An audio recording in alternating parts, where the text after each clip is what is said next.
this video we're going to look at how Bollinger Bands work and how you can use them to potentially aid your trading or investing decisions. Now, for the purpose of this video, I'm using IG as the platform provider, and to put the Bollinger Band on or to place it on the chart, you head to the top left hand corner and you'll see a tab called Indicators. About the fifth one down is the Bollinger Bands tab. Click on that and it will overlay onto the chart. Now, I'm looking at the Dow Jones and I have made this quite visually pleasing, but you can change how you want it to look using the tab in the bottom left hand corner, from changing the colours of the bands, the width of the bands as you can see, to the periods and the deviation within the bands perimeters themselves.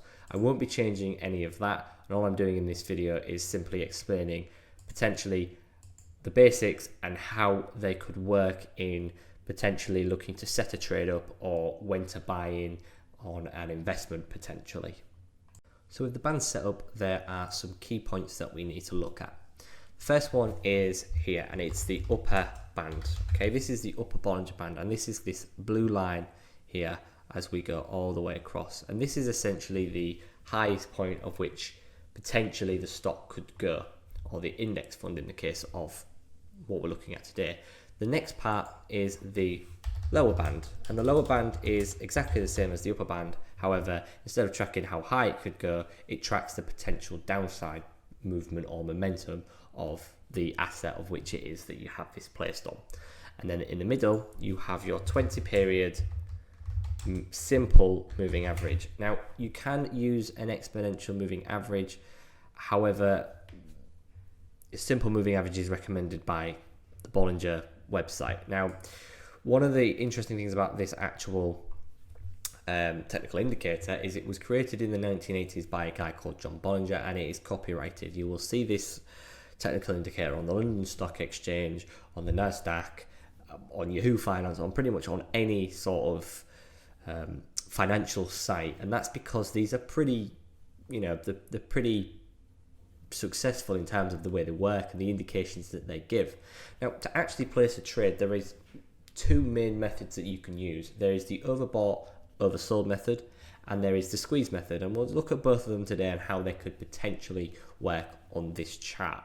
So the first one is the overbought and oversold.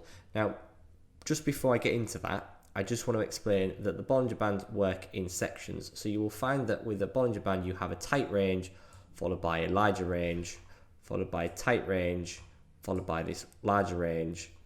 And then here we have a sustained tight range, followed by that larger range here.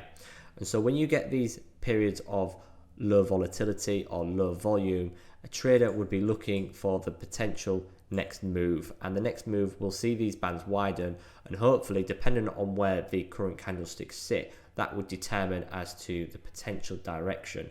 Now, let's just say in the case of if we was looking for the long overbought oversold method, we're not trying to track out these bands, but we're trying to figure out when would be a good time to either go short or go long, depending on the rally that is about to take place. So let's say you miss this rally, but then you decide that you want to take a short position. You'd be looking for your correct entry point within this sort of band to figure out where would be the right opportunity to short. So in the case of this index fund here, this red candlestick would have been your opportunity to go short. When the candlesticks come out of the band, that would be the indication that we're overbought, and if it was to the downside, such as here, that would be your indication that you would be oversold, and so you would be looking to place a long position there or potentially place a short position up there. Now, it doesn't necessarily always work, and a good example of that is you can see that we do have the square slightly over it, but you can see that we have two green candlesticks. Now, if you decided to place your short position there, it would have eventually worked in your favor. However, you would have been in a loss for a considerable amount of time, maybe 3-4 days, which would have cost you. And on top of that, from a stress point of view, seeing a loss doesn't help. So it doesn't necessarily always work. Now, in the last couple of days, you will see that the Dow Jones fell, and that there fell out of the band That there would have been your indication as an oversold potential signal, even though these aren't remarked as a signal type indicator. A trader would see that as the indication to then go long. So you place your long position at 34,000, you'd have these two strong days, and you could sell at the middle moving average, which would be your essentially your target if you was going long. And if you was going short, your target would be to see it go back to the band. So you take your short position there, your target would be there. If you took a long position, your target would be up here again. And that is the way that method works. That is the overbought and oversold method. Now the other method is the squeeze method, and I think the squeeze method potentially is more of a traditional way to look at this this indicator. So if we just relay these squares back on again, where we have the tight range followed by the large range, and again we have the tight range followed by the larger range. What you'll notice is that within this range here you have this cluster of candles within the range which sits in the upper Bollinger Band. So what you would be looking for in the case of here is you would want to be placing your long position somewhere in the region of here with a stop at the lower band or potentially outside of the lower band, and your target would be for this to break out and potentially you see these bands widening and you would let this ride. So this would allow you to potentially find the direction of which the next breakout is going to be. And in the case of this, it's actually worked out quite successful. So we have this tight range here and we was in the upper Bollinger Band for pretty much most of it. We had a few tries of getting to the lows. It didn't work, to go into the lower band. It didn't work and we stayed in that upper band. We then continued over the following course of the next days that we then rallied up higher and we broke out of that band. That would have been your indication that we was to continue higher, and this here would have been your indication from the overbought oversold knowledge that that might have been the time to get out. So you could have placed your long position here, your target would have been somewhere in the region of here, and then this candlestick there would have been the indication to get out of that position. And it's the same situation when we look at this cluster of candles here.